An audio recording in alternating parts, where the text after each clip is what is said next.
Let's go. Let's watch. Oh, hello YouTube. I think we're recording for YouTube, right? Yeah, we are. So hello YouTube. We're streaming from Twitch, but you can always go follow us on Twitch. You can also click on the links on the description to find things like an affiliate marketing class from Skillshare. So if you have a Skillshare account, go check it out. If I think it's gonna help you out, especially if you're interested in marketing or making a little bit of extra money. And you'd be supporting my channel by doing that because I make money. And not a whole lot, but it's a way of supporting my content. So I would really, really appreciate if you do that. Let's go.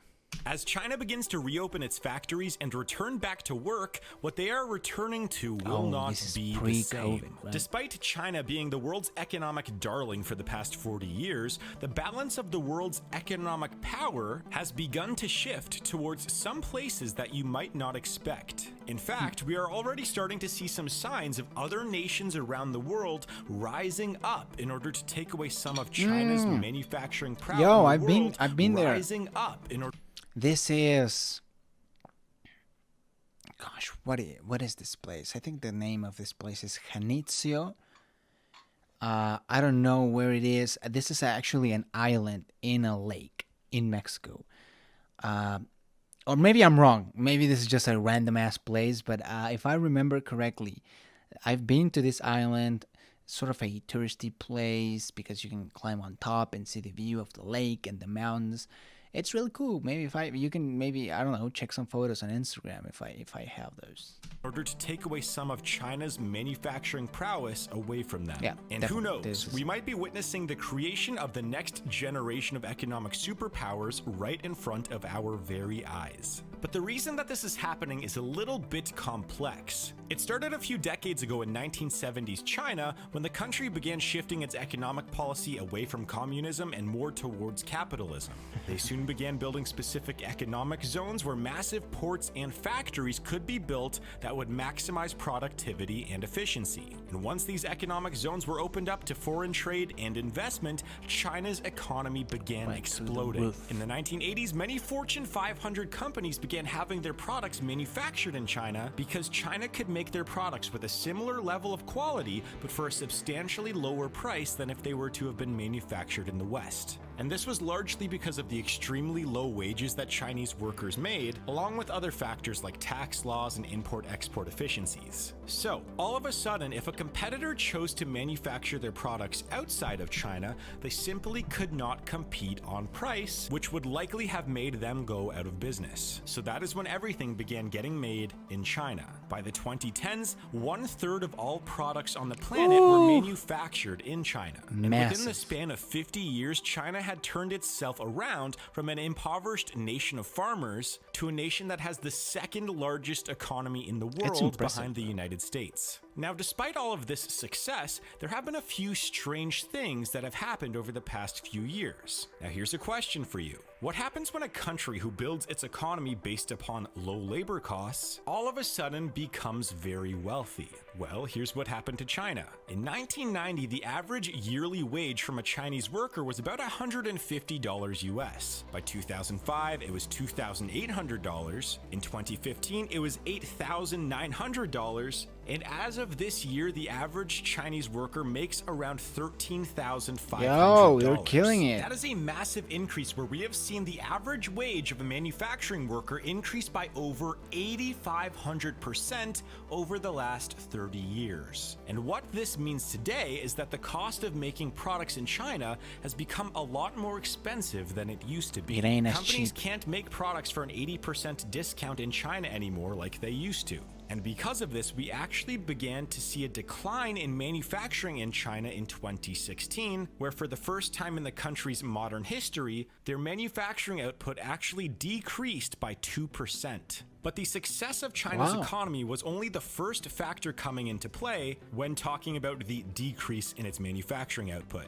After 2016, China once again saw modest increases in manufacturing output until the United States imposed tariffs on imports from China. This caused a decrease in Chinese imports to the US by 7% in 2019 and forced many companies to begin looking for product sourcing in other countries. And if that wasn't enough, privacy concerns and tensions between China and the Western world have been on the rise ever since the country began taking over part of the world's tech sector. Politics, and ever since then, governments around the world have been actively trying to push Chinese technology out of their countries, while also incentivizing businesses to make their products domestically instead of China. In fact, just last week, the Department of Justice in the United States has requested that the FCC terminate China's telecom authorization in the United States, citing it as a national security risk. And all of these things that I just mentioned, from rising labor costs to geopolitical issues, have led us to today and the pandemic. You see, even though this China-sourced manufacturing has been slowing down over the past decade, the country still remains the largest manufacturer in the world. So, once the pandemic rose out of Wuhan and caused a shutdown of China's manufacturing sector, many countries began to run out of essential goods that they needed, simply because they relied upon China to produce them and had no backup plan. So for example, China is the leading manufacturer of medical equipment in the world. So when the world needed an increase in the supply of masks, ventilators, and gloves... Oh, wow. Do you remember that world, the pre-pandemic world? Wow, it's just so different. I remember when all of this was happening. And I was like, what's going on? And even here in Mexico, things were chaos. Like, masks just weren't available. I remember I paid... For 10 masks, the N95 masks, I paid about $150 for 10 masks. That's $15 per mask. It was insane. And, I thought it was important to protect me and my family, so I obviously did it. But it was insane how important China truly is. They could no longer get them from their relied upon manufacturer. China is also the second largest producer of drugs and medicinal ingredients in the world. So when the pandemic hit, roughly 100 commonly used drugs were reported to be in a shortage by the FDA. And these shortages didn't just hit the medical sector, but they hit virtually every other industry. All of a sudden, small businesses looking to get inventory for tech, fashion, or any other kind of business began to see 1 to 2 month-long delays on their orders. And this seemed to be the final straw for most of the world to change their manufacturing strategy. You see, many companies in the last several months have realized that they had too many eggs in one basket and relied too heavily upon one nation in order for their business to run properly. So, we have started to see a shift. Last week, Japan announced a $2.2 billion incentive plan to move their manufacturing base out of China and into Japan, while also diversifying into other Asian countries. And a recent report from Tokyo found that roughly 37% of more than 2,600 companies surveyed said that they were planning to move at least part of their manufacturing to a country outside of China. Now that brings up the next question. As China's manufacturing sector begins to shrink, and every other nation around the world begins to look to other countries to source their goods from, come on, bro, who will be the biggest beneficiaries of this shift Mexico. Out of China? Say Mexico. Well, the first we of need which the is power. another Asian country that has been quietly going through an economic boom over the last several decades. In the year 2000, Vietnam was a country that was experiencing extreme poverty throughout its population of nearly 100 million people. In fact, the GDP per capita of Vietnam was a paltry $390 at the time. But then they were dealt a gift from the economic gods. As China's population began to become somewhat wealthy in the 2000s, apparel companies like Nike began building factories in Vietnam because it became substantially cheaper to manufacture some products in Vietnam as opposed to China. And in the following decades, many other companies began to do the same. And as China's wealth began to accelerate into the 2010s, Vietnam's manufacturing sector began to accelerate as well.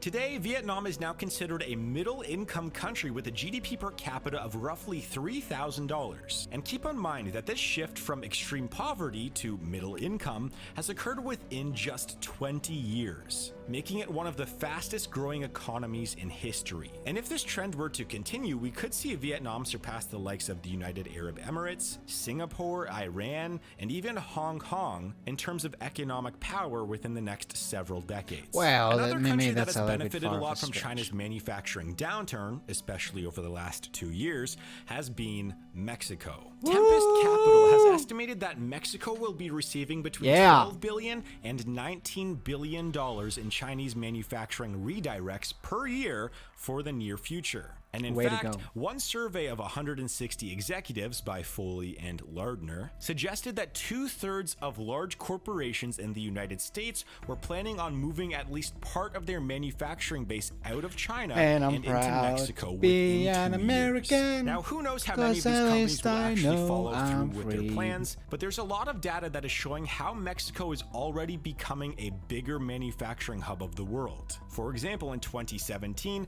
Mexico's exports to the United States have increased by roughly 14% to a whopping $320 billion. That's a And lot. just in perspective, that is about 42% of what China exports to the United States. So they're still quite a ways away, but they are gaining ground every single year. But arguably one of the most intriguing countries that has benefited in recent years is that of India. India has about the same population as China with 1.3 billion people, but the difference is that India is still largely an agricultural society with a much poorer infrastructure. Roughly half of the workforce in India still works in some way in the agricultural sector, and just for comparison, roughly 5% of the American population works in agriculture. Regardless, since 2002, India's economy has grown from a GDP per capita of $470 to roughly $2,100 in 2020. And this economic growth has resulted in India lifting more than 300 million of its citizens out of poverty over the last 18 years. Impressive. But here's the thing.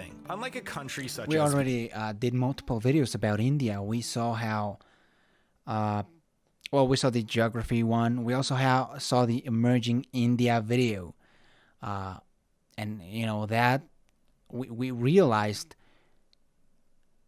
how India is really becoming a superpower and how it's growing and how powerful it truly is. So imagine with all this new economic output, it could really achieve a lot of things and become.